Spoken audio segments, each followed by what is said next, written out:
ఇస్లాం invaders వచ్చినప్పుడు వాళ్ళు అక్కడ ప్రజల్ని అక్కడ నుంచి తీసుకొచ్చుకోలేదు. ప్రజలు ఇక్కడే వాళ్ళు ఇక్కడ ప్రజల్ని ఇస్లాం లోకి కన్వర్ట్ చేసుకున్నారు. బ్రిటిషర్స్, పోర్చుగీస్, ఫ్రెంచ్, డచ్, మీరు ఏ రిలీజన్ లో కన్వర్ట్ అయినా ఇక్కడ ప్రజలే.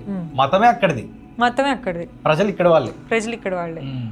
కానీ నేను ప్రజలు ప్లస్ మతం అంటున్నాను.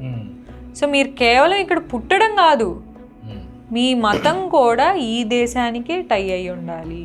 కాకపోతే ఎక్కడ హిందుత్వ ఇంకొక స్టెప్ ముందరికి వెళ్తుందంటే కేవలం డిఫైన్ చేయడంతో ఆగదు. ఇన్ గ్రూప్కి కొన్ని రూల్స్ అండ్ డ్యూటీస్ ఇస్తుంది. ఇన్ గ్రూప్కి ఏం చెప్తుందంటే మీరందరూ ఇక్కడ చెందిన వాళ్ళు, మీ బాధ్యత ఏంటంటే ఈ భూమిని కాపాడుకోవటం.